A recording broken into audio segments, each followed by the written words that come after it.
kebesaran-Mu, karena kami tahu tidak ada yang bisa menggantikan segala sesuatu dari Engkau. Engkaulah segalanya bagi kami. Engkaulah jaminan hidup kami. Di dalam Engkau ada keselamatan. Di dalam Engkau ada kesembuhan. Di dalam Engkau ada kemakmuran. Karena Engkaulah kepala dari segala sesuatu yang mengatur dan mengendalikan hidup kami. Kami bersyukur berada di tempat ini, Tuhan, untuk menikmati persekutuan dengan Engkau. Kami juga tetap mohon belas kasihan-Mu. Berikanlah kami firman-Mu, firman kehidupan, untuk menolong kami, menggiring kami, supaya kami berada sampai kepada puncak tujuan, Tuhan. Itulah menjadi gereja yang siap sedia menyambut kedatangan-Mu. Oleh sebab itu urapilah kami semua. Urapi hamba-Mu secara khusus untuk menjadi saluran berkat, dan Engkau menolong hidup ini atas segala keterbatasan, supaya dapat Tuhan gunakan untuk kemuliaan bagi Tuhan. Kami berdoa mematahkan segala tipu setan kuasa gelap yang mencoba menghalangi kami menerima berkat firman-Mu. Kami usir itu jauh-jauh dalam nama Yesus. Dalam nama Yesus ada kemenangan. Dalam nama Yesus kami diberkati oleh Tuhan. Bersama kita katakan amin. Silakan duduk, Bapak Ibu saudara-saudaraku yang kekasih. Saya mengucapkan selamat hari Minggu. Salam sejahtera buat kita sekalian ya. Shalom. Shalom. Kiranya Kristus kepala terus berkemurahan untuk saudara dan saya sampai sore hari ini. Ya, tentu kita masih berada dalam suasana tahun baru, berada dalam bulan yang baru, dan juga kita berada dalam suasana yang baru. Oleh sebab itu, dalam suasana tahun baru kali ini, saudara, tema besar kita sepanjang tahun ini ya, setiap tahun kita punya tema khusus, saudaraku. Dan kali ini yang menjadi tema kita tahun ini, tahun 2022 ini, mari berjalan di dalam terang Tuhan. Ya, ini diambil dari Yesaya pasal yang kedua, ayat yang kelima.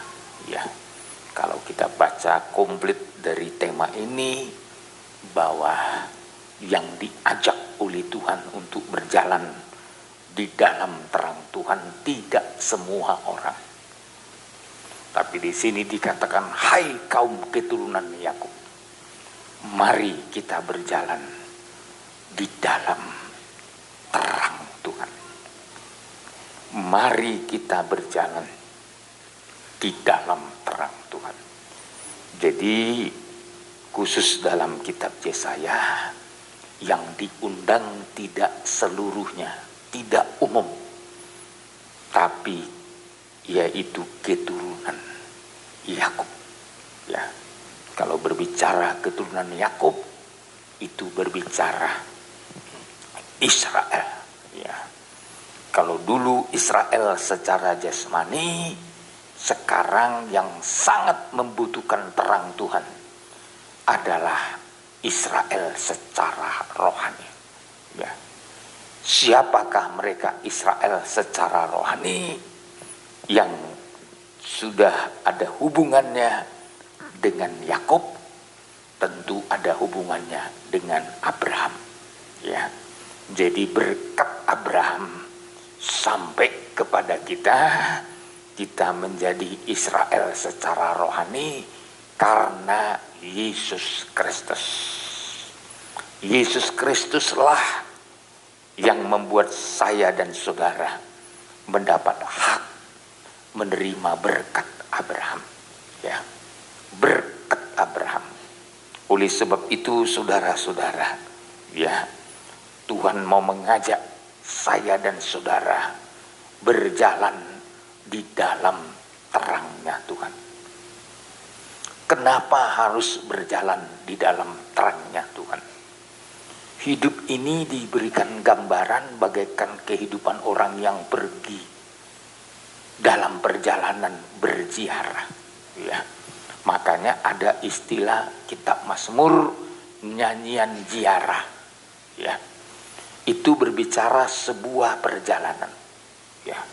Dalam sebuah perjalanan kita harus memilih. Berjalankah kita di dalam terang atau berjalan di dalam kegelapan? Ya. Pilihan ada pada kita. Orang-orang yang mau berjalan di dalam terang Tuhan, ini adalah orang-orang yang mau mendapatkan jalan keluar, ya, terutama di tengah-tengah kegelapan.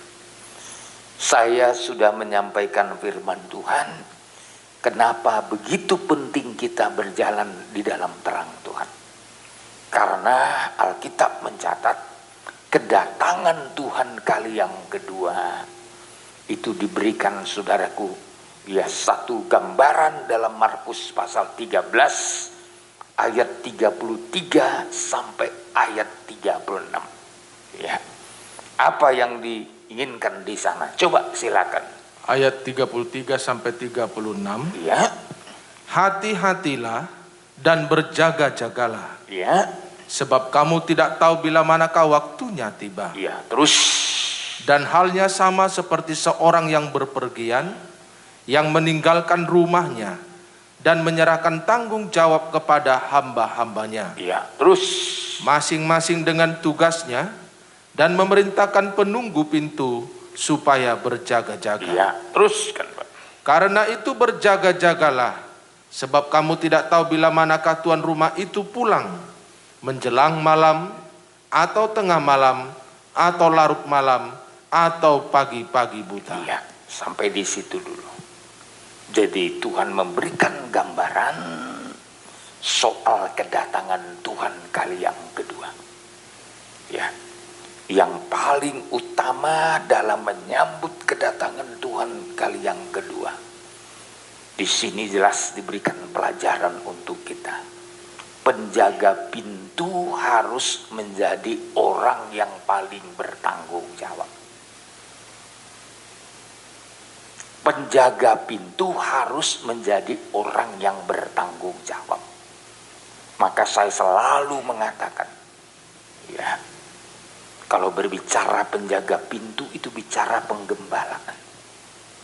Ya. Jadi Alkitab mencatat penjaga pintu akan membuka pintu supaya domba bisa masuk dan keluar. Ya. Jadi yang paling bertanggung jawab untuk mempersiapkan domba-domba Tuhan, gereja Tuhan, supaya masuk, supaya siap menyongsong kedatangan Tuhan. Ini intinya adalah tanggung jawab penggembalaan. Ya, maka saya selalu mengatakan penggembalaan tidak boleh uji coba. Ya, penggembalaan itu bukan apa namanya, ya, seperti sebuah perusahaan. Kalau tumpur ya apa boleh buat, kalau sukses ya syukur. Penggembalaan bukan begitu modelnya. Penggembalaan menjadi penanggung jawab utama. Siap atau tidak siapnya kehidupan jemaat mencapai tujuan sorgawi. Ya. Maka saudaraku, saya selalu mengimbau, jangan main-main dalam konteks penggembalaan. Ya.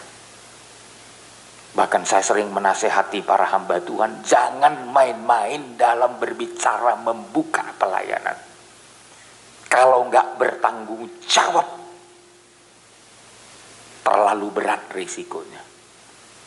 Ya.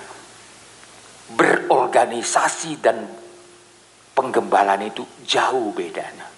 Ya. Kalau berorganisasi, saudara, tidak ditandai dengan konsep penggembalaan yang benar. Waduh, gereja Tuhan nanti menjadi sesuatu sasaran bencana yang akan ditimbulkan oleh iblis setan. Ya. Oleh sebab itu penjaga pintu diberi tanggung jawab, ya, dalam mempersiapkan menyambut Tuhan datang. Ya, ini saudara, ya, terbuka atau tertutupnya, siap atau tidak siapnya, di sini penjaga pintu menjadi penanggung jawab utama. Oleh sebab itu saudaraku, kalau penggembalaan yaitu menjadi penanggung jawab utama, maka saudara-saudara dan saya, kalau mau siap dalam menyongsong kedatangan Tuhan kali yang kedua, kita harus berada di dalam penggembalaan dalam konteks firman Tuhan yang alkitabiah, supaya kita bisa berjalan di dalam terangnya Tuhan.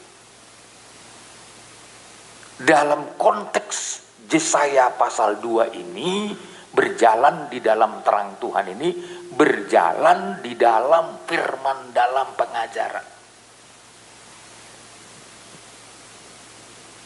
Tentu berjalan dalam firman, dalam pengajaran yang dimaksud Yesaya pasal 2 dari ayat 2 ini terus, ini adalah berbicara supaya gereja Tuhan berduyun-duyun untuk mencari rumah Tuhan, rumah Allahnya Yakub. Kalau berbicara tentang rumah Tuhan di sini, ini berbicara bait suci, bicara tabernakel. Yang mau kita cari saudaraku adalah tabernakel surgawi, tempat kediaman Tuhan selama-lamanya. Jadi bagaimana caranya kita dihentar kepada tempat kediaman Tuhan selama-lamanya? Itulah tabernakel surgawi. Tuhan menyediakan sarana terpenting. Itulah berjalan di dalam terang Tuhan, berjalan di dalam firman, dalam pengajaran, supaya Ia mengajar kita tentang jalan-jalannya. Begitu ya, ayat 2 ya, ya. Ayat 3. Ayat 2 dimulai biar jelas. Ya. Akan terjadi pada hari-hari yang terakhir, gunung tempat rumah Tuhan akan berdiri di tegak di ulu gunung-gunung dan menjulang tinggi di atas bukit-bukit. Segala bangsa akan berduyun-duyun ke sana. Kesana, ngapain ke sana segala bangsa? Terus. Dan banyak suku bangsa akan pergi serta berkata, ya, mari kita naik ke gunung Tuhan, ke gunung Tuhan, terus ke rumah Allah Yakub, supaya Ia mengajar kita tentang jalan-jalannya, ya, dan supaya kita berjalan menempuhnya. Sebab dari Sion akan keluar pengajaran dan firman Tuhan dari Yerusalem. Jadi akhir zaman ini Tuhan mengajak segala bangsa di bumi untuk mencari Tuhan dalam pengajarannya. Ya, kenapa saudaraku? Karena kalau berbicara pengajarannya, itu berbicara tentang terang.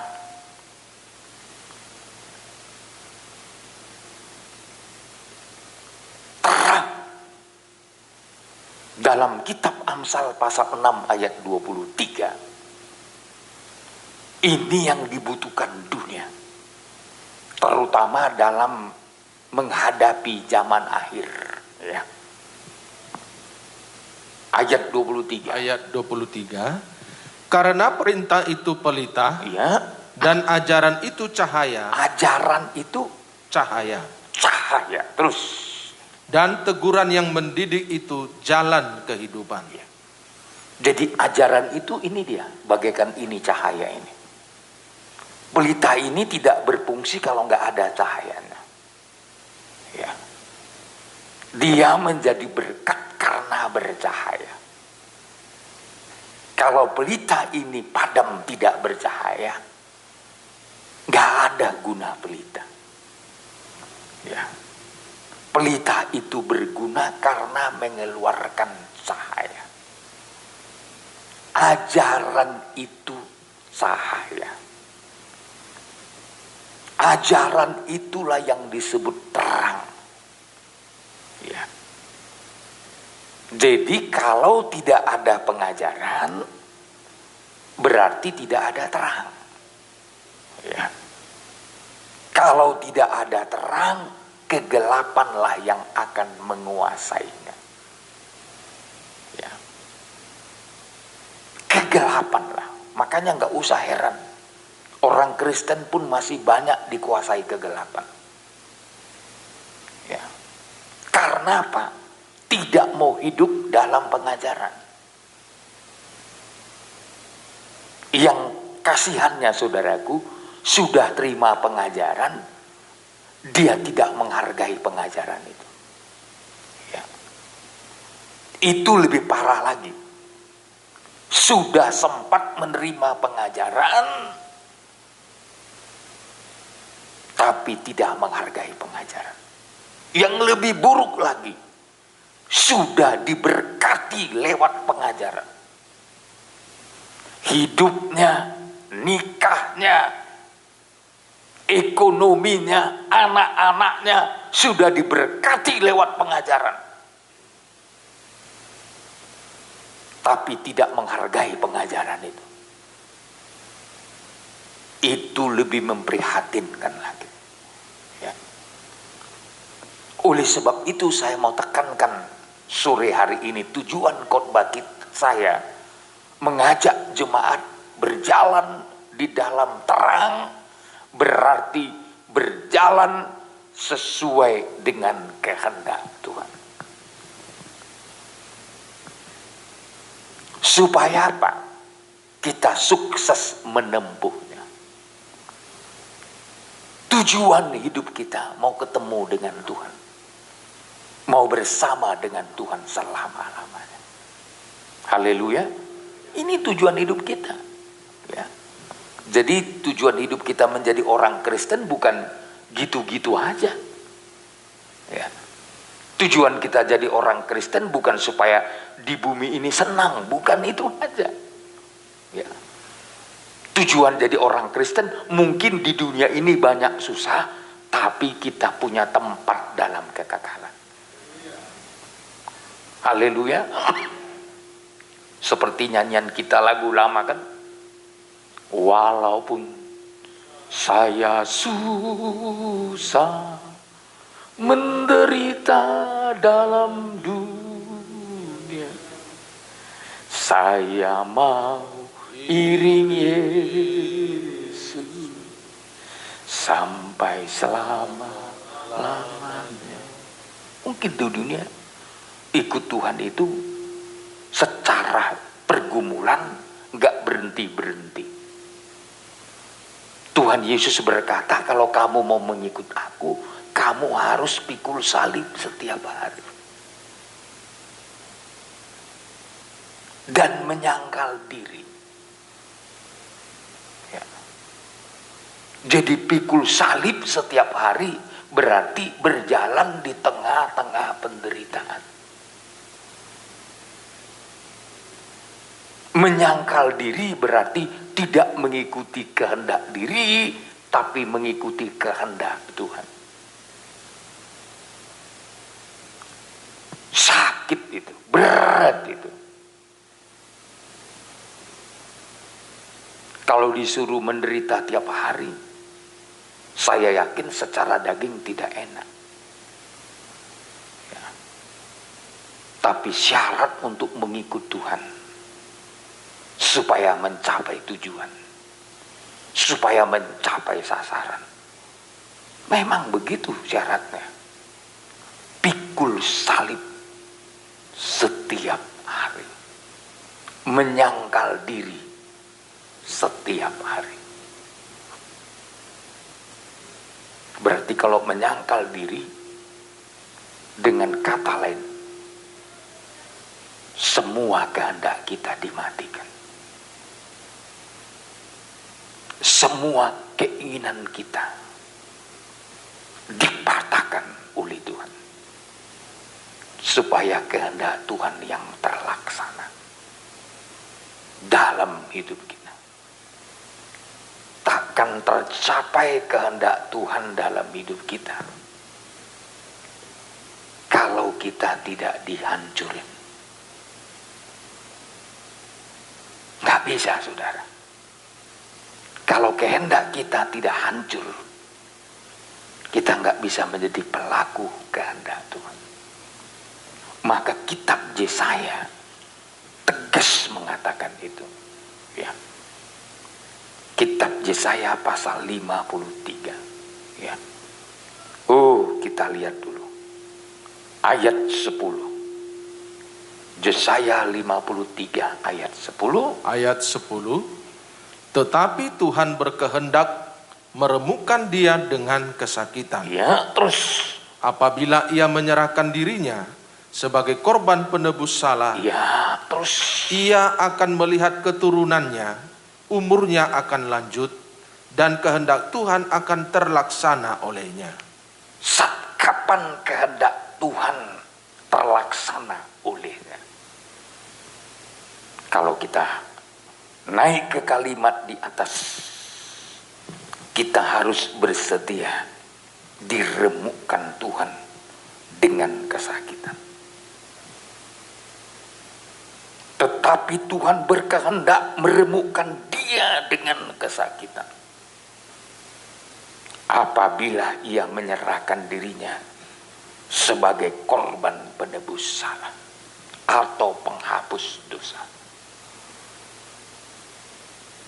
Jadi tidak ada ceritanya kehendak Tuhan bisa terlaksana dalam hidup kita kalau kita tidak bersedia kehendak kita dihancurin. Ada ceritanya. Dengan kata lain, kalau kita tidak mau pikul salib, tidak mau menderita,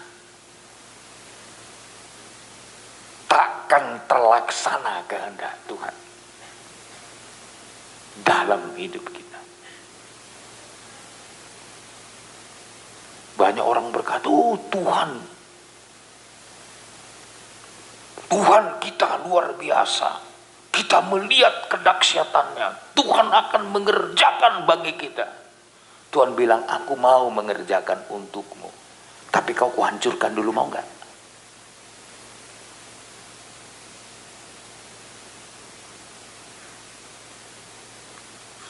Remukkan dulu kehendakmu supaya terjadi kehendak Tuhan. Ini kan orang kan seringkali ikut Tuhan ditawarkan yang instan-instan. Ikut Tuhan langsung sukses. Ya. Ikut Tuhan langsung diberkati. Tapi saya mau katakan kepada jemaat Tuhan, kalau Anda mau melihat kehendak Tuhan terlaksana dalam hidup saudara, teladani Yesus Kristus yang bersedia diremukkan,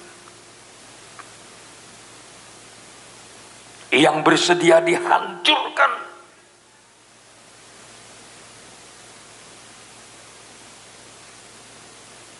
Tuhan mau bukan sampai nol, saudaraku, sampai titik.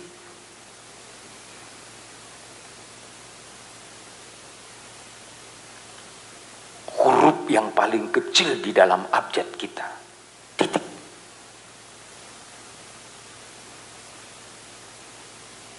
Iota. Sampai titik. Kalau dia bilang titik, udah selesai. Ya kan? Setiap satu kalimat kalau udah dibuat titik,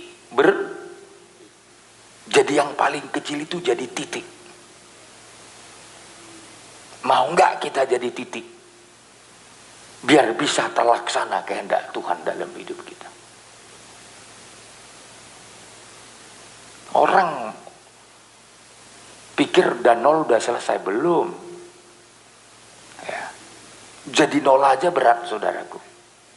Kalau dinolkan Tuhan, saudara, gimana kira-kira?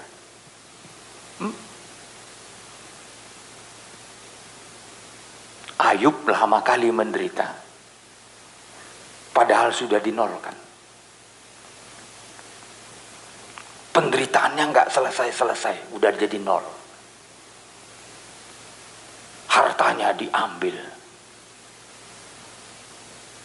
anaknya semua diambil, istrinya nggak mendukung, bahkan hidupnya sakit-sakitan. Nol. Tapi Tuhan belum selesai memproses Ayub kalau hanya menjadi nol. Sampai titik.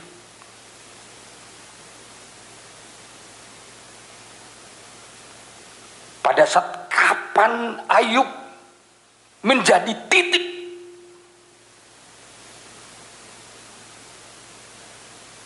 Kalau kita baca Ayub pasal terakhir, saudaraku, sampai dia mencabut semua perkataannya, semua kehendaknya, semua pendapatnya, semua kemauannya.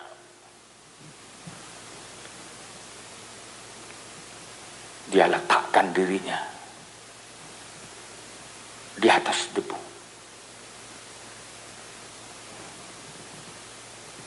Dia berhenti mengomel kepada Tuhan, berhenti memberi pendapat tentang Tuhan, sampai dia jadi iota, titik, baru Tuhan pulihkan. Kita ini belum jadi nol. Ya, mungkin kita selama ini angka 10 dibikin angka 9, udah mencak-mencak kita.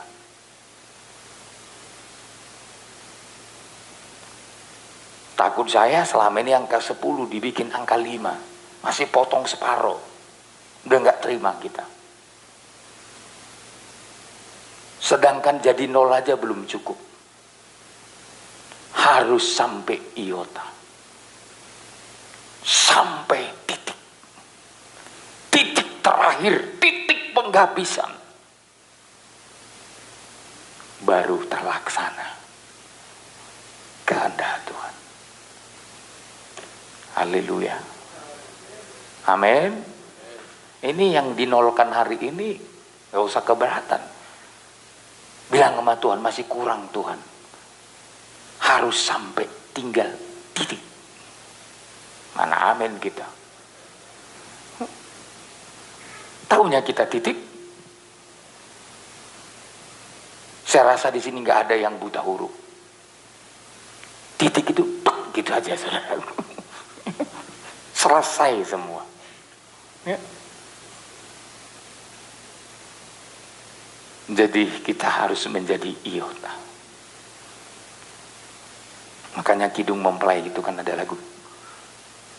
Semakin hari ku mau diubahkan. Semakin hari semakin kecil. Sudah jadi angka 3. Turun angka 2, oke Tuhan. Sudah angka 2, turun angka 1, oke Tuhan.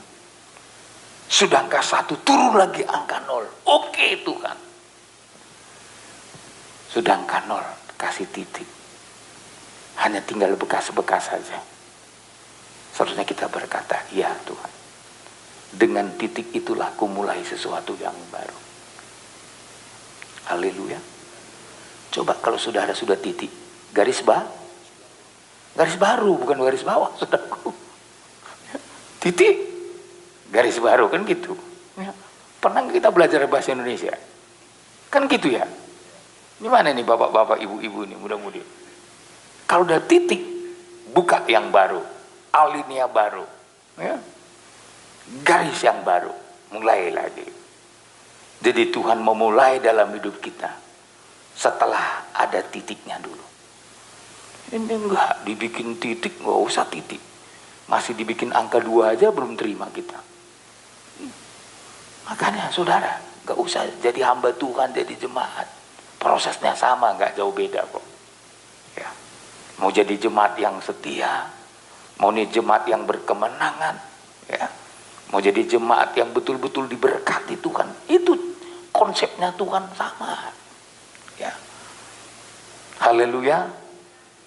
Kita mungkin sedang diproses melewati, memasuki hal-hal yang demikian. Makanya jangan lari. Jangan melarikan diri. Jangan menghindar dari maunya Tuhan. Jangan menghindar dari kehendak Tuhan. Kalaupun untuk dijadikan makin kecil itu memang sakit, saudara. Ya. Sakit dijadikan kecil. Ya.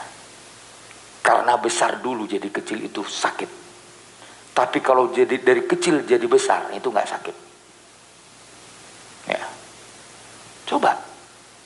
Kalau besar disuruh memperkecil diri, sakit kan? Dikasih lubang segini. Tapi kalau yang kecil masuk ke tempat yang demikian nggak susah. Tinggal syuk lewat dia, saudara. Ya. Nggak ada masalah, saudaraku. Ya. Oleh sebab itu cara Tuhan untuk menghantar saya dan menghantar saudara untuk terlaksana tujuan Tuhan dalam hidup kita. Ya. Mari belajar semakin hari semakin kecil. Semakin hari semakin rendah hati. Semakin hari semakin mengerti kehendak Tuhan dalam hidup ini. Biar hidup ini sampai kepada tujuan Tuhan. Oleh sebab itu berjalan dalam terang Tuhan. Tuhan ingin saudara dan saya memahami kenapa harus berjalan di dalam terang Tuhan. Karena yang mau kita hadapi kegelapan. Yang mau dihadapi kegelapan. Saudara harus bisa melewati kegelapan. Dan berhasil melewatinya. Apalagi kegelapan itu, kalau saudara lihat dalam kitab Markus 13 ayat 35, itu merupakan hal yang perlu diwaspadai. Karena kedatangan Tuhan digambarkan dengan 4 waktu. 4 waktu. Ya. Ayat 35. Ayat 35. Ya. Karena itu berjaga-jagalah, sebab kamu tidak tahu bila manakah tuan rumah itu pulang. Menjelang malam, atau tengah malam, atau larut malam, atau pagi-pagi buta. Jadi dibagi dengan 4 waktu. Menjelang malam, tengah malam, larut malam, pagi-pagi buta. Jadi semua ini menunjukkan suasana gelap. Menjelang malam itu udah mulai akan menuju kepada kegelapan. Ya. Maka saya memberi gambaran menjelang malam itu sekitar sebenarnya ya jam 6 sampai jam 9. Sebenarnya sudah dimulai jam 5, saudara. Karena waktu bekerja, menurut firman Tuhan waktu bekerja itu yang diundang masuk terakhir kali masuk jam 5. 1 jam kerja. Berarti jam 6. Jadi yang populernya menjelang malam itu jam 6 sampai jam 9 malam. Apa yang perlu diwaspadai oleh gereja Tuhan? Kalau Tuhan datang menjelang malam, apa persiapan saudara? Menyambut kedatangan Tuhan menjelang gelap. Apa pergumulan gereja Tuhan menjelang malam? Kita telah belajar di minggu-minggu yang lalu di tempat ini. Menjelang malam pergumulan gereja Tuhan. Persoalan pengenalan. Dalam Injil Lukas pasal 24 ayat 28 sampai ayat 31. Ketika menjelang malam, ternyata murid-muridnya belum mengenal Tuhan. Masih belum mengenal Tuhan. Kenapa saudara? Kalau saudara lihat dalam Lukas pasal 24 itu, persoalannya karena murid-murid itu, ya, mata mereka tidak dapat mengenal Tuhan karena ada yang menghalangi. Itu ayat 13 cerita ini dimulai. Injil Lukas pasal 24 ayat 13. Ayat 13. Ya.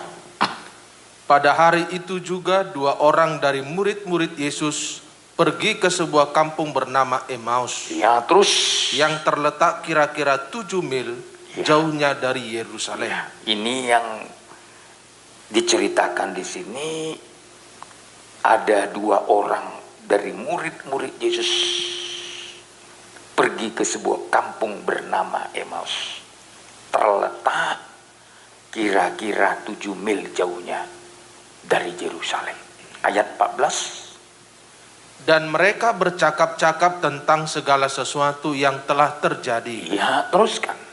Ketika mereka sedang bercakap-cakap dan bertukar pikiran, datanglah Yesus sendiri mendekati mereka. Ya. Lalu berjalan bersama-sama dengan mereka. Jadi yang mendatangi mereka adalah guru mereka. Dan jalan bersama-sama dengan mereka. Tapi coba lihat ayat yang ke-15. Ayat 16. Ayat 16. Tetapi ada sesuatu yang menghalangi mata mereka. Ya. Sehingga mereka tidak dapat mengenal Dia. Ya. Ada persoalan. Ada yang menghalangi mata mereka. Sehingga mereka tidak dapat mengenal Dia. Apa persoalannya? Ada yang menghalangi. Sampai menjelang malam. Di ayat 28, lompat saja 28, Pak. Ayat 28, mereka mendekati kampung yang mereka tuju, lalu ia berbuat seolah-olah hendak meneruskan perjalanannya. Terus, tetapi mereka sangat mendesaknya, katanya, tinggallah bersama-sama dengan kami, sebab hari telah menjelang malam dan matahari hampir terbenam. iya, murid-murid mendesak Yesus tinggal bersama kami. Tapi mereka nggak kenal Tuhan. Sampai hari menjelang malam. Jadi persoalan menjelang malam itu persoalan pengenalan. Anda perlu waspada. Jangan sampai kalau Tuhan datang kali yang kedua, kondisi rohani kita seperti ini.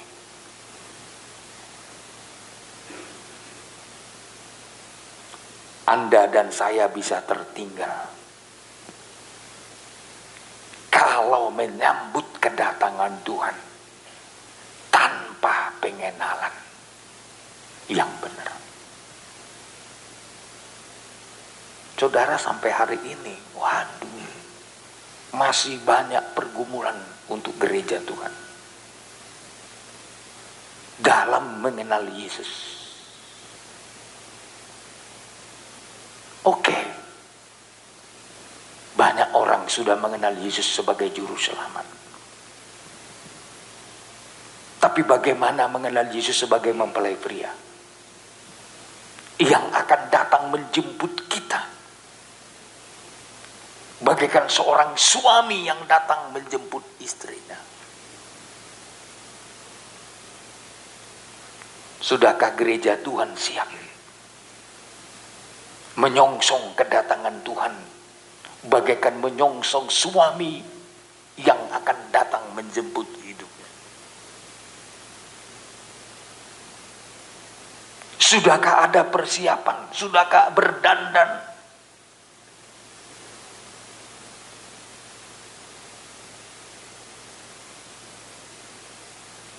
Ini memerlukan pengenalan.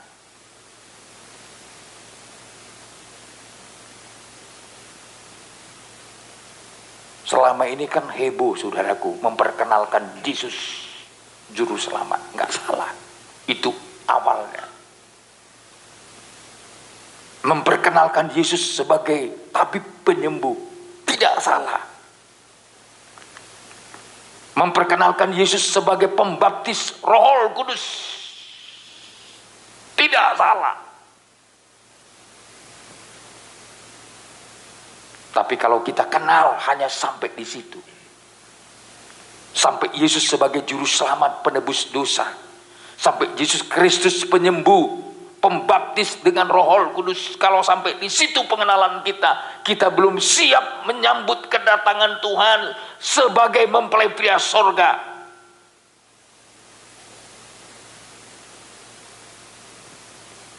Sebab nanti dia datang sebagai mempelai pria sorga, dia akan datang dengan kemuliaan sebagai raja.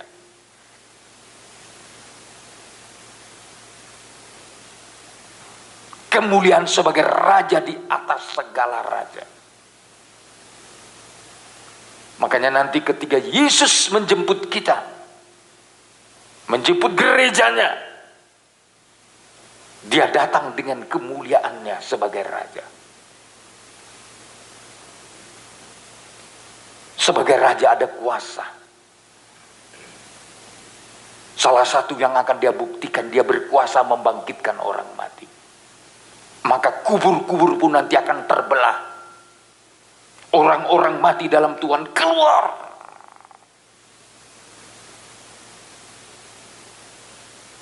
dari kuburnya. Orang-orang yang hidup di dalam Tuhan diubahkan dalam sekejap mata untuk menerima tubuh kemuliaan. Jadi Tuhan itu datang nanti gak diam-diam, saudara. Dia datang dibarengi dengan bersama dengan malaikat-malaikat dengan tiupan sangkakala. Semua mata akan menyaksikan dia. Baik yang akan tertinggal maupun yang terangkat. Nanti yang paling mengerikan, saudaraku, dia menyaksikan Yesus datang tapi dia nggak ikut terangkat.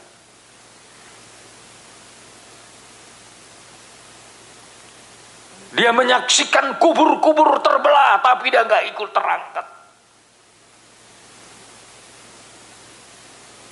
Nanti saudara di Tanjung Uban ini ingat loh, itu dekat kuburan itu.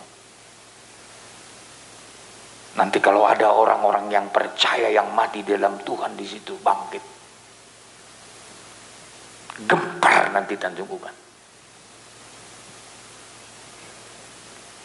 Tapi yang paling mengerikan, kalau mereka terangkat, Anda tertinggal.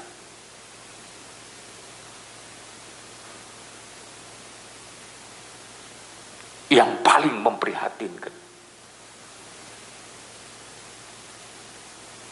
yang mati dalam Tuhan, menyongsong Tuhan, yang hidup di dalam Tuhan juga ikut. Yang tertinggal hanya nonton, saudaraku. Dan semua yang tertinggal siap menghadapi bencana lepas bencana. Makanya Alkitab katakan, kita ditentukan bukan untuk ditimpa murka. Jadi saudara bukan untuk ditimpa murka. Yang ditimpa murka itu adalah yang tertinggal. Oleh sebab itu perlu dipersiapkan. Dimulai dari menjelang malam. Apa yang perlu kita persiapkan? Pengenalan kita akan Tuhan. Murid-murid sampai menjelang malam belum kenal Tuhan. Makanya Tuhan ingin memperkenalkan dirinya kepada murid-muridnya. Itu terus, Pak. Ayat selanjutnya.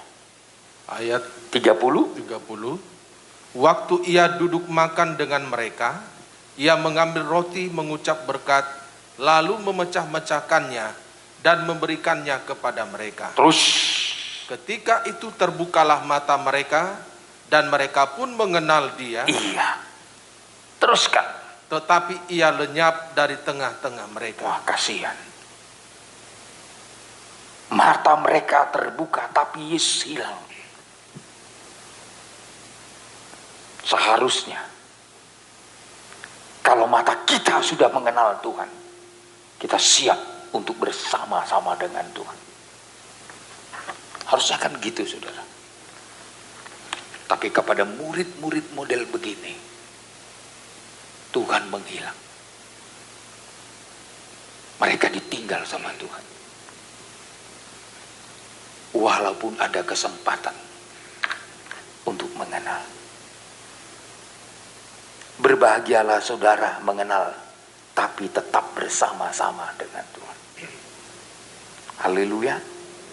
Berbahagialah saudara sudah kenal Tuhan, tapi mendapat kesempatan bersama-sama dengan Tuhan. Kalau ini enggak, tiba-tiba Tuhan menghilang.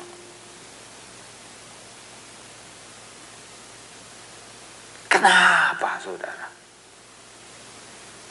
Inilah persoalan yang pertama.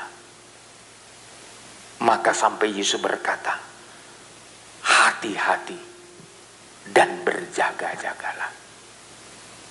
Jangan sampai Tuhan datang, kondisi rohani kita belum mengenal Tuhan dengan benar. Tidak heran kalau Tuhan memperkenalkan dirinya melalui firman Tuhan. Puncaknya dalam Hosea pasal 2.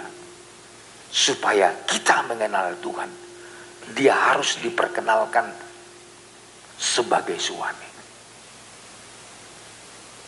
Sebagai suami.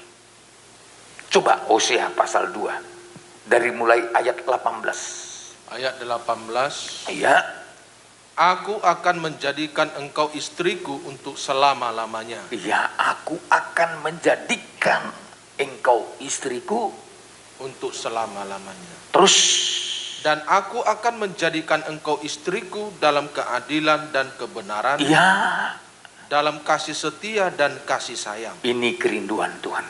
Menjadikan umat Tuhan menjadi istrinya, mempelainya. Ayat selanjutnya, ayat 20.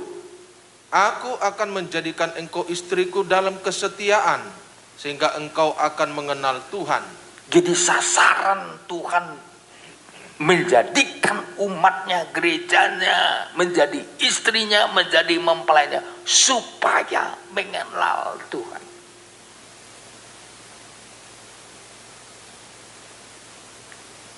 Saudara dan saya tidak akan bisa mengenal Tuhan dengan sempurna kalau tidak punya hubungan yang intim.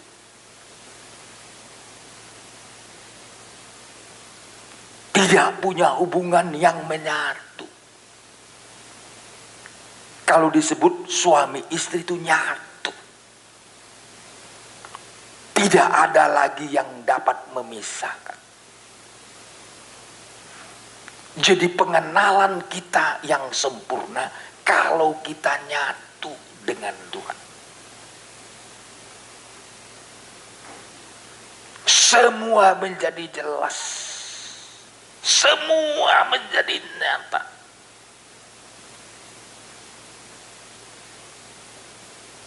Ini kebutuhan gereja menjelang malam. Menjelang kedatangan Tuhan kali kedua. Kenallah Tuhan itu sebagai mempelai pria dengan tepat dan benar.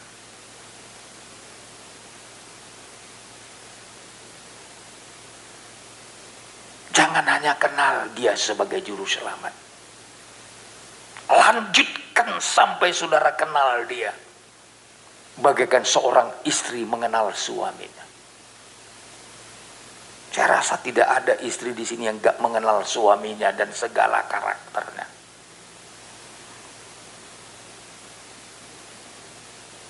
Kalau Anda sudah kenal, itu akan mengurangi pertengkaran.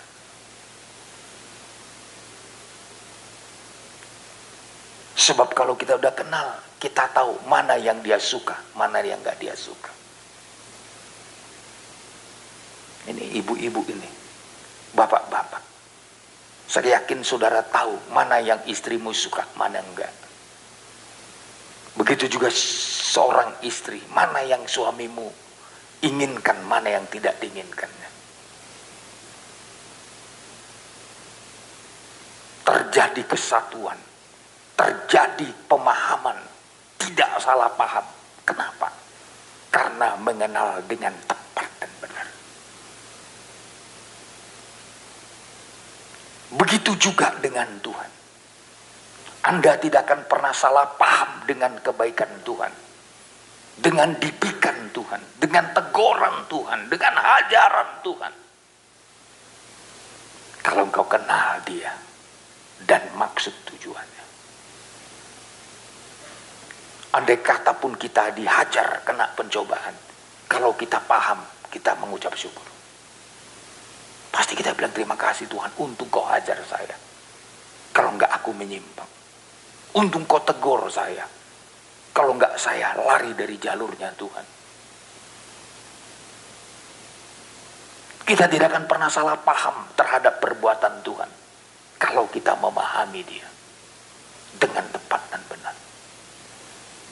Seringkali kan karena salah paham itu karena enggak memahami. Dalam hidup nikah pun kan gitu. Seringkali dalam nikah kita seringkali bisa juga terjerumus kepada salah paham.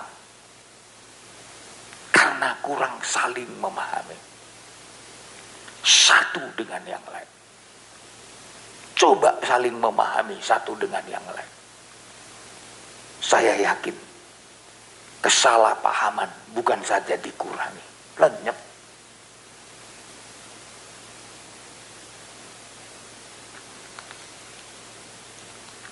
Akan membangun saling pengertian. Kalau udah saling pengertian, waduh, saya rasa ada damai di dalamnya. Haleluya. Kalau nggak saling pengertian, saling memojokkan, saling cari kesalahan. Terlalu capek kalau istri selalu cari kesalahan suaminya. Terlalu capek juga seorang suami selalu cari kesalahan istrinya.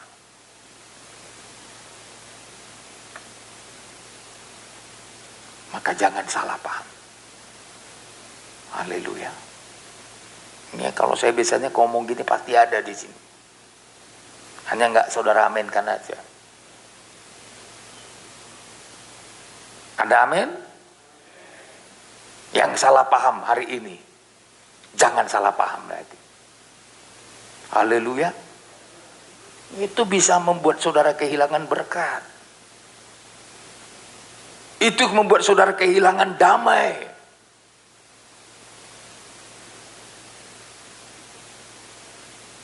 Itu mematahkan semangat.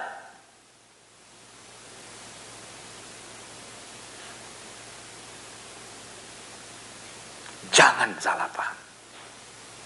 Belajar mengerti satu dengan yang lain. Haleluya. Haleluya. Saudara, kenapa Tuhan mau menjadikan, aku akan menjadikan engkau istriku, istriku, istriku, supaya engkau mengenal Tuhan.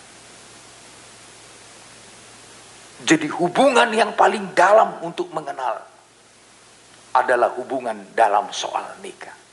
Kalau berteman itu belum jelas itu. Apalagi cuma pacar-pacaran, belum itu. Belum kelihatan semuanya. Masih saling menutupi. Tapi kalau nanti sudah masuk dalam suasana pernikahan, baru. Makanya seringkali saudaraku, setelah masuk dalam pernikahan, banyak kali perbedaan, akhirnya salah paham. Kalau ku tahu kau begini dulu, gak mau aku sama kau. Yang satu lagi, kalau ku tahu aku lebih lagi. Tapi sini gak ada. Sini aman-aman semua saudaraku. Ya. Jadi saudara, seringkali kan terjadi masalah dalam hidup kita. Baik dalam pengikutan kepada Tuhan. Persoalannya di situ karena nggak terbangun hubungan yang mendalam. Ya. Nggak akan mungkin kita bisa disesatkan kalau hubungan kita dengan Tuhan sudah mendalam, bagaikan mempelai perempuan dengan mempelai laki-laki. Karena tanggung-tanggung mempelai. Maka saya selalu mengatakan dalam pengajaran mempelai Alkitabiah ini, jangan tanggung-tanggung. Satu kali ambil keputusan tekan bulat. Supaya apa? Supaya tidak ada yang bisa menyesatkan kita. Ya. Coba betul-betul hidup dalam firman Tuhan, dalam kebenaran. Mau apa dicekokin orang sama kita? Mau seluruh internet, YouTube berusaha untuk membuat kita kacau. Tapi saya percaya kalau hubungan kita, hubungan pengenalan, bagaikan mempelai perempuan dengan mempelai laki-laki, gak akan bergeser. Haleluya.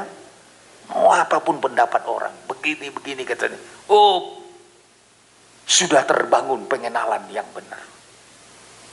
Ya.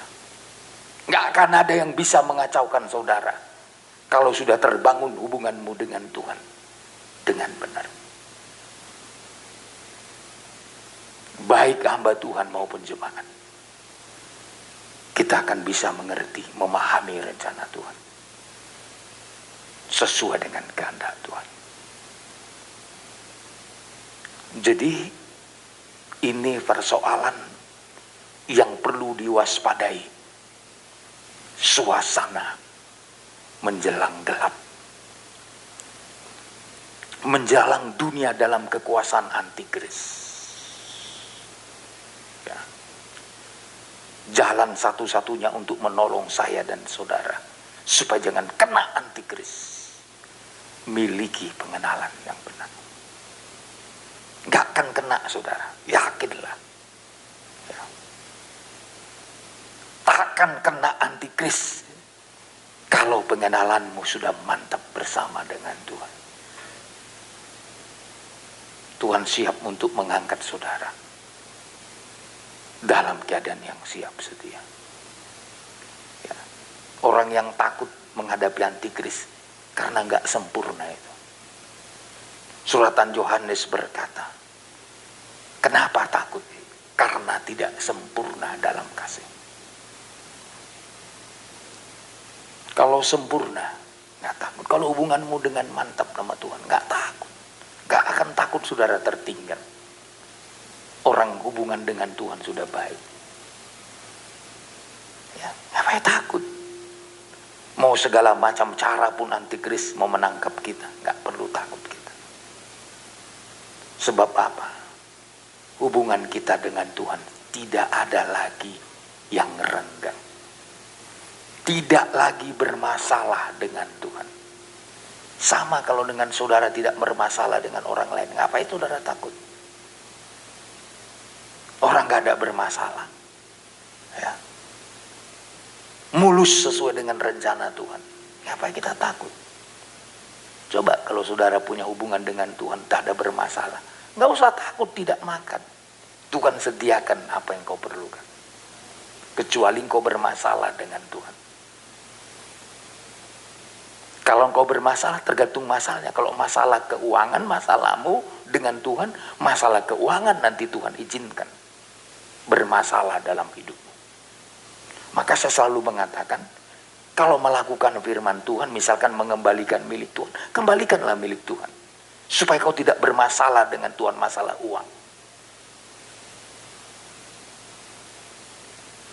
Pokoknya jangan buka permasalahan dengan Tuhan. Mengenai apa saja.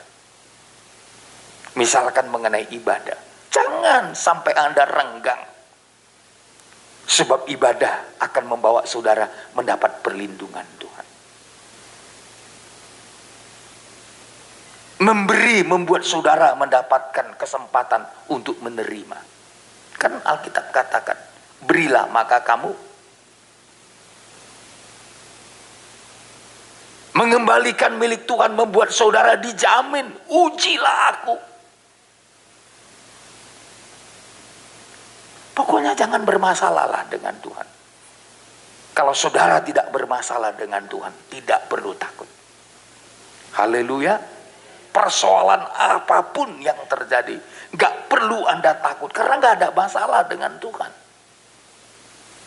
Kita takutkan kalau bermasalah dengan Tuhan. Ini yang menjadi pergumulan kita. Ya. Jadi tahap pertama peringatan menjelang malam. Lalu lanjut tengah malam. Wah, ini lebih bahaya loh. Kalau menjelang malam ini belum begitu menakutkan. Tapi kalau tengah malam, nah ini ya. Makanya kalau udah tengah malam, yang paling kita takutkan, saudaraku, malaikat maut datang. Si pembunuh keji datang. Ya. Itu sebabnya dalam kitab Keluaran mengingatkan saya dan saudara. Ya. Coba kita lihat sebentar kitab Keluaran. Keluaran 10 ayat 22. Ya. Ayat 22. Lalu Musa mengulurkan tangannya ke langit, dan datanglah gelap gulita di seluruh tanah Mesir selama 3 hari. Iya. Gelap gulita itu suasana tengah malam. Seluruh Mesir dihukum sama Tuhan melalui gelap gulita. Terus tidak ada orang yang dapat melihat temannya. Tidak ada orang yang dapat melihat temannya. Teruskan. Juga tidak ada orang yang dapat bangun dari tempatnya selama 3 hari. Iya. Ini suasana gelap gulita atau suasana tengah malam. Jadi orang tidak dapat mengenal temannya. Orang tidak dapat bangun. Makanya kalau sudah kuasa antikris menguasai dunia, nggak ada lagi terjadi kebangunan rohani. Nggak ada lagi ceritanya ada kebangunan rohani. Sekarang masih seizin Tuhan. Tuhan mengajak saya dan saudara mengalami suasana kebangunan rohani. Tapi nanti gak ada, saudara. Ya. Ini masih hukuman untuk Mesir.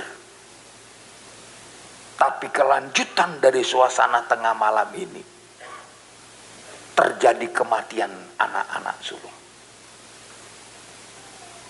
Itu Keluaran 12 ayat 29. Ayat 29. Ayat yang ke-29. Ya. Maka pada tengah malam, Ya. Tuhan membunuh tiap-tiap anak sulung di tanah Mesir. Pada saat apa? Tengah malam. Tengah malam. Tuhan membunuh tiap-tiap anak sulung di Mesir. Terus.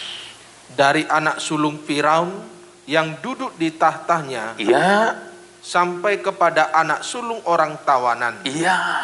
Teruskan. Yang ada dalam liang tutupan, beserta segala anak sulung hewan. Iya.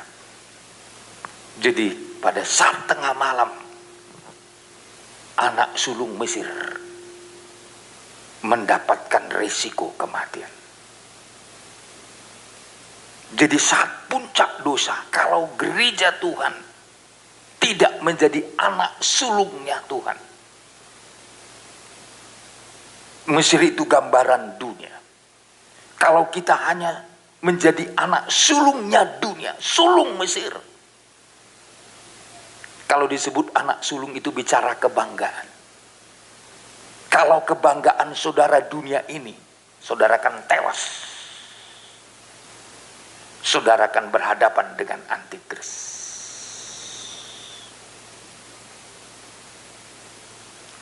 Dan kalau Tuhan mengizinkan, pada saat tengah malam itu yang membunuh bukan setan loh. Coba siapa yang bunuh? Coba sekali lagi. Ayat 29. Maka pada tengah malam, Tuhan membunuh tiap-tiap anak sulung di tanah Mesir. Siapa yang bunuh? Tuhan. Siapa yang bisa lari dari tangan Tuhan? Kalau pada waktu tengah malam saudara, identitas saudara hanya sebagai anak sulung Mesir. Kebanggaan saudara, kekuatan saudara hanyalah dunia. Saudara akan berhadapan dengan Tuhan. Kalau di sini saudaraku, dari anak sulung Firaun yang duduk di tahtanya, masih jadi penguasa. Mungkin kalau jadi penguasa dikawal, dijaga oleh prajurit-prajurit yang terlatih. Tapi kalau Tuhan yang datang membunuh, siapa yang sanggup melawan Tuhan?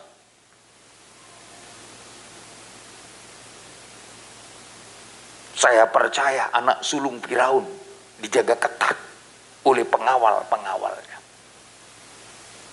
Tapi malam itu, tengah malam itu, Tuhan membunuh. Siapa menjadi sasaran kematian pada tengah malam itu?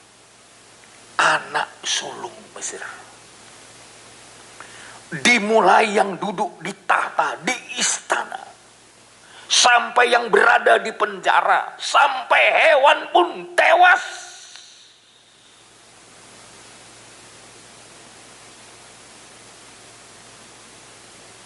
Jadi poin yang kedua kita waspadai. Tuhan ingatkan adalah tengah malam. Kalau yang pertama menjelang malam, yang kedua tengah malam. Apa yang Anda perlu waspadai kalau tengah malam tiba? Saya mau katakan, jangan menjadi anak sulungnya dunia. Jadilah anak sulungnya Tuhan. Haleluya. Kenapa saudara? Kalau saudara menjadi anak sulung secara rohani, dalam kitab Ibrani pasal 12 ayat 22, namamu terdaftar dalam kitab kehidupan. Begitu ya. Coba ayat 22 sampai 23. Sampai 23. Ya. Tetapi kamu sudah datang ke Bukit Sion, ke kota Allah yang hidup, Yerusalem sorgawi, dan kepada beribu-ribu malaikat suatu kumpulan yang meriah. Iya, terus. Dan kepada jemaat anak-anak sulung. Sulung, terus. Yang namanya terdaftar di sorga. Oh, stop. Jadi saudara harus berada dalam persekutuan, dalam kumpulan anak-anak sulung yang namanya terdaftar di sorga. Kalau saudara tergolong anak sulung yang betul-betul sesuai dengan kehendak Tuhan, bukan anak sulung dunia, bukan anak sulung Mesir, namamu terdaftar di sorga. Kalau namamu terdaftar di sorga, terjamin kehidupan kekalmu.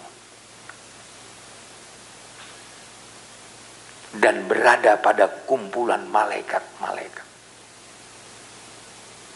Diberi kesempatan bersama dengan ribuan malaikat. Di ayat 22 dikatakan, saudaraku, ya, apa katanya? Tetapi kamu sudah datang ke Bukit Sion, ke kota Allah yang hidup, Yerusalem sorgawi, dan kepada beribu-ribu malaikat. Iya, kumpulan yang meriah. Masuk dalam pesta nikah anak domba. Kumpulan yang meriah. Siapa mereka? Mereka yang disebut anak-anak sulung. Mungkin saudara tanya, apa yang kita harus lakukan di suasana menjelang tengah malam ini? Jadilah anak-anak sulung. Tapi bagaimana caranya mau jadi anak sulung? Yakobus 1 ayat 18. Untuk menjadi anak-anak sulung. Ayat 18. Ya. Atas kehendaknya sendiri, Ia telah menjadikan kita oleh firman kebenaran. Oleh firman kebenaran. Mau terima firman kebenaran? Jangan hanya terima firman dongeng, firman yang menyenangkan telinga. Terima firman kebenaran. Ini yang bisa mengangkat kita menjadi anak sulung. Terus, supaya kita pada tingkat yang tertentu terus menjadi anak sulung di antara semua ciptaannya. Tingkat tertentu menjadi sulung. Kenapa? Karena menerima firman kebenaran. Gak ada ceritanya orang yang tidak menerima firman kebenaran bisa menjadi sulung. Gak mungkin. Mau jadi sulung di hadapan Tuhan secara rohani, harus dengan proses menerima firman kebenaran. Baru levelnya terangkat. Kalau enggak, jadi anak sulung Mesir tewas, dibunuh sama Tuhan. Apa yang dibanggakan dunia, tewas di tangan Tuhan. Oleh sebab itu saudara, kalau disebut menjadi sulung, itu berarti diangkat menjadi milik Tuhan. Saudara menjadi milik Tuhan. Imamat 27 ayat 26. Jadi kalau sulung itu berarti menjadi kepunyaan Tuhan. Ayat 26. Ya. Akan tetapi anak sulung yang sebagai anak sulung menjadi hak Tuhan. Hak Tuhan. Hak siapa? Hak Tuhan. Mau saudara Tuhan yang berhak dalam hidupmu? Kalau Tuhan berhak dalam hidupmu, saudara akan disimpan oleh Tuhan. pada masa-masa kegelapan, pada masa-masa antikris menguasai dunia, saudara sudah lebih dulu disingkirkan, disimpan sama Tuhan. Tapi siapa yang disebut hak Tuhan? Yang sulung. Sebagai anak sulung menjadi hak Tuhan. Terus Pak. Dari antara hewan tidak boleh dikuduskan oleh siapapun. Ya, nggak boleh ditebus oleh siapapun. Terus. Baik seekor lembu maupun seekor kambing atau domba, itu milik Tuhan. Itu milik Tuhan. Jadi yang Tuhan akui milik Tuhan adalah yang sulung. Tapi sulungnya Mesir tewas. Sulungnya hak Tuhanlah yang akan lolos. Siapa mereka? Itulah yang sudah diangkat hidupnya melalui firman kebenaran.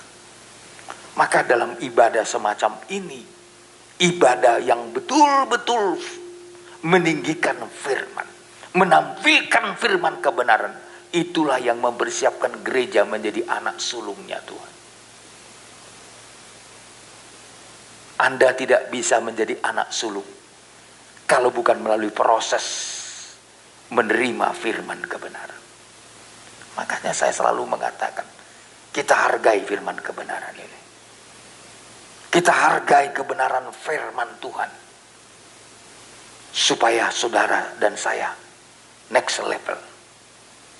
Kerohanian kita mengalami peningkatan sampai disebut sulung. Sulung bagi Tuhan tidak diukur dari duluan lahir, tidak. Sulung bagi Tuhan tidak diukur dari kehebatan. Suratan Tawarik mengingatkan kita, diberi contoh kepada kita dalam 1 Tawarik 5. Perhatikan saudara, secara garis keturunan Rubenlah yang sulung. Tapi sayang sekali, hak kesulungan bukan kepada Ruben, kepada Yusuf. Kehebatan ada pada Yehuda, tapi kesulungan, hak kesulungan ada pada Yusuf. Jadi bukan karena hebat, bukan karena senior, duluan lahir, tidak.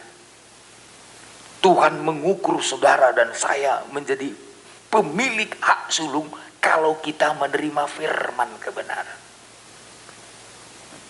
Ayat 1 coba Pak. Ayat 1. Ya. Anak-anak Ruben, anak sulung Israel. Dialah anak sulung, tetapi karena ia telah melanggar kesucian petiduran ayahnya, Ya. maka hak kesulungannya diberikan kepada keturunan dari Yusuf. Yusuf terus. Anak Israel juga, sekalipun tidak tercatat dalam silsilah sebagai anak sulung. Iya.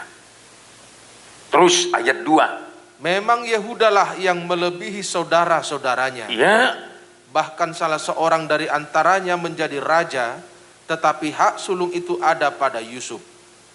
Jadi bukan kehebatan, bukan karena umur duluan lahir, tapi di sini karena kebenaran firman. Maka siapa yang menerima kebenaran firman, menghayatinya, melakukannya, Tuhan siapkan dia menjadi anak-anak sulungnya Tuhan. Supaya apa? Lolos menghadapi tengah malam. Lolos menghadapi puncak kegelapan. Dunia berada dalam kekuasaan iblis melalui antikris. Tapi saudara sudah siap untuk lolos. Kalau saudara menjadi anak sulungnya Tuhan, punya hak kesulungan. Makanya saudara, kita diberi Tuhan firman pengajaran ini bukan main-main saudara. Ini bukan murahan, bukan. Mahal harganya. Makanya fellowship kita tanggal 19, 20, 21. Saya bilang ini fellowship termahal Sejak kita adakan fellowship, semua harus mengikuti protokol kesehatan. Saya harap juga di antigen. Jadi saudara, terutama yang dari pulau-pulau itu di antigen itu. Ya. Mahal harganya ibadah menerima pengajaran ini. Ya, selama ini kan kita undang pendeta jual mahal, kayak betul aja. Ya. Apalagi kalau jemaat jual mahal, rugi saudara. Ya. Kesempatan untuk Tuhan siapkan kita. Saya nggak tahu berapa lama lagi Tuhan izinkan kita boleh menghadapi dunia ini. Tapi kapanpun Tuhan datang, tengah malam pun Tuhan datang, kita harus sudah dilengkapi dengan modal yang mantap. Modal kebenaran firman Tuhan menjadikan saudara memiliki tanda hak kesulungan. Dengan kata lain, di level tertinggi dari rencana Tuhan, Anda tidak ikut tewas bersama dengan Mesir. Kita tidak akan hancur bersama dengan dunia, tapi Tuhan pisahkan kita untuk siap masuk dalam pengangkatan. Haleluya, haleluya. Oleh sebab itu di tengah malam, suasana tengah malam, kita siapkan hati kita dan hidup kita untuk tetap dekat dengan Tuhan. Saya tutup dulu sampai di sini. Masih banyak firman Tuhan yang akan kita dengar berkaitan dengan 4 waktu ini. Tapi saya percaya Tuhan menolong saudara untuk memahami kehendak Tuhan, memahami rencana Tuhan dengan benar. Mari kita tutup Alkitab kita. Kita datang menyembah Tuhan. Kita datang bersyukur kepada Tuhan. Karena kita punya Tuhan yang baik, Tuhan yang benar, Tuhan yang sempurna. Dalam anugerah-Mu, dalam naungan benar Tuhan, tak akan kami lepaskan pengharapan di dalam Tuhan. Itulah kunci kemenangan kami. Kami tahu Tuhan bisa datang kapan saja. Menjelang malamkah, tengah malamkah, larut malamkah, pagi-pagi mudakah. Tapi bagi kami mendapat kemurahan. Amin. Kami diajak berhati-hati dan berjaga-jaga, supaya kami tetap berjaga-jaga. Oleh sebab itu tolong kami. Kami mohon kemurahan-Mu, Roh Kudus, bantulah kami untuk memahami kehendak Tuhan, untuk melakukan firman-Mu selagi masih ada waktu. Kau memberkati seluruh jemaat Tuhan. Berikan kemenangan, berikan kekuatan ekstra untuk bisa berjalan di tengah-tengah pergumulan masing-masing. Tuhan tetap kami andalkan. Berkati umat-Mu secara rohani, makin bertambah-tambah rohani setia. Naik terus level mereka sampai memiliki hak kesulungan untuk menyambut kedatangan Tuhan. Kami berdoa, berkati juga secara ekonomi, secara pekerjaan, yang bekerja di Uban, di luar Tanjung Uban, bahkan di luar negeri, apapun pekerjaan mereka, selama tidak bertentangan dengan firman, Tuhan beri yang terbaik. Tuhan beri masa depan seturut dengan kehendak-Mu, bukan saja kepada orang tua, pemuda-pemudi, remaja, anak-anak. Ada perhatian Tuhan. Bahkan kami berdoa, sembuhkan yang sakit. Ulurkan tangan-Mu, kami usir segala penyakit yang bercokol dalam tubuh manusia kami. Kami usir dalam nama Yesus. Beri kami kesembuhan, supaya tidak terhalang kami beraktivitas dan melayani Tuhan.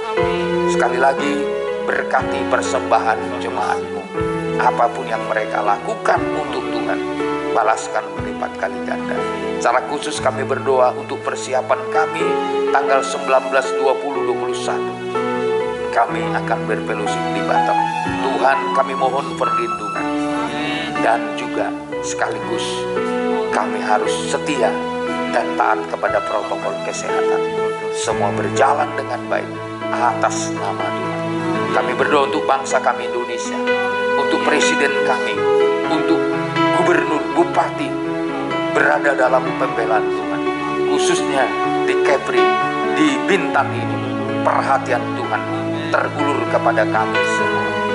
Dan hamba berdoa, biar berkatilah semuanya. Dan akhirnya Bapa, kami semuanya menerima berkat Tuhan. Kasih karunia dari Tuhan Yesus, cinta kasih dari Bapa Surga, penyertaan dari kuat kuasa Roh Kudus ada menyertai memberkati saya dan saudara sekarang dan sampai selama-lamanya. Kita adalah keluarga Allah, satu dalam Roh-Nya, satu pengajaran, satu di dalam ikatan kasih mempelai. Kita keluarga Allah, kita keluarga Allah, kita keluarga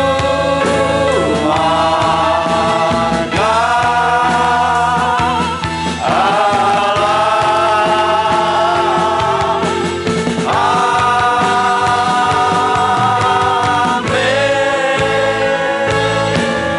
Amin. Kita keluarga Allah.